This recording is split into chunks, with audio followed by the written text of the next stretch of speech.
Breaking news, the Senate has voted to undo the FCC's sweeping deregulation of net neutrality regulations put in place by the Obama administration. This is great news. In a time of awful news, this is such a breath of fresh air. Susan Collins of Maine followed through on her promise to join the 49 Democrats in voting with them to undo the FCC's decision on scrapping net neutrality rules.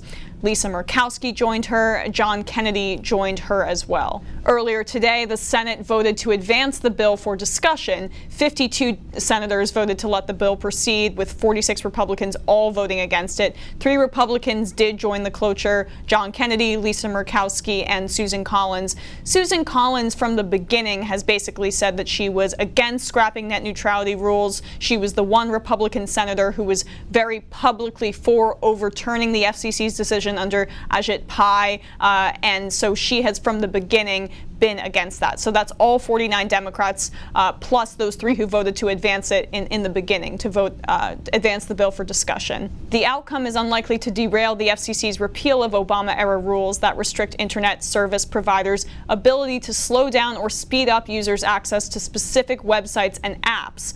But the pending rule is also being challenged in federal court. The measure still needs House approval and President Trump's signature before it could actually dismantle the FCC's repeal of net neutrality. The FCC's new rule, the Restoring Internet Freedom Order, is slanted to take effect on June 11th. The Senate resolution was filed by Senator Edward Markey of Massachusetts, seeking to protect the Obama administration's Open Internet Order of 2015, which officially established net neutrality. The FCC voted to overturn that rule last December. Senator Markey is one of the most progressive senators in the Senate, in my opinion. Before Ajit Pai's FCC repealed net neutrality at the end of 2017, what did net neutrality actually mean for everyday Americans? Because not a lot of people know what the term actually means. The existing regulations put into place by Pai's predecessor, Tom Wheeler, in 2015 codified long-lasting internet practice by explicitly requiring ISPs, internet service providers, to treat all internet traffic equally, in contrast to a cable provider, which can decide exactly what networks or services customers get for their monthly fee. ISPs are forbidden from discriminating among their customers. When you pay your fee to get online, you get everything. But under the new regime, a handful of the most powerful telecommunications companies in the United States, Comcast, Verizon, AT&T, will have unlimited freedom to slice and dice the internet ecology as they please. What does this mean for you, me, and your favorite app?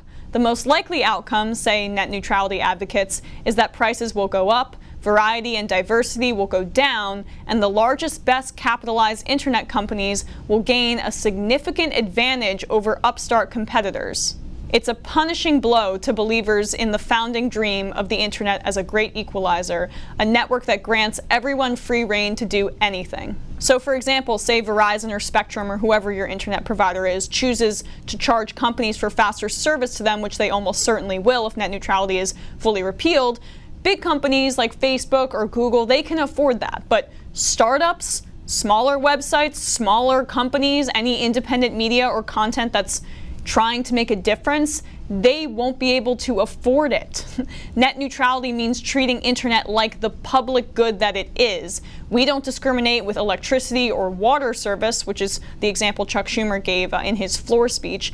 The internet should be like those services. That's the Democratic position. And Americans are acutely aware of this, actually, so much so that at the time of the repeal in December, 83% of people surveyed by the University of Maryland School of Public Policy said that they were against the repeal. They were against what the FCC was doing. They wanted net neutrality to stay in place. And that 83% includes 75% of Republicans. Do you know how much it takes to get 83% of Americans to agree on something? It's a rare issue. The only comparable one is getting money out of politics or universal background checks for guns, which both, ironically, are things that our Congress just won't address and won't pass. Yet another reminder that our democracy is in total shambles, very unfortunately. But repealing net neutrality doesn't just likely allow companies like, say, Netflix or Hulu or Spotify to drive up prices and hurt consumers. It also could have way more insidious consequences. Erin Shields, who works as the Center for Media Justice's national field organizer for internet rights, told HuffPost that she sees that potential censorship as a problem. It's not a stretch to believe that, moving forward, we may see some kind of censorship of content that concerns things that corporations might find controversial, Shields said. She pointed out that even asking a nonprofit to pay for quicker delivery speeds can be detrimental to their cause, as it leaves that organization with fewer resources to, say, support LGBT youth. So all of this amazing activism that we're seeing during the Trump era due to the organizing power of the internet, that could be squelched if some company like Comcast deems it too controversial. How about open criticisms of these companies' mergers or their unethical corporate activity? Whoops, you're going to have to pay more money to access that kind of information. So there are tens and tens and tens and tens and hundreds of problems with repealing net neutrality or doing away with those rules. But the Senate has decided to at least do the right thing today. There is still the court battle that could pan out, but now we have to turn to the House to see if they will even take up this measure and to see if they will vote the same way as the Senate. But we can take our victories one step at a time, and this was a victory today for sure.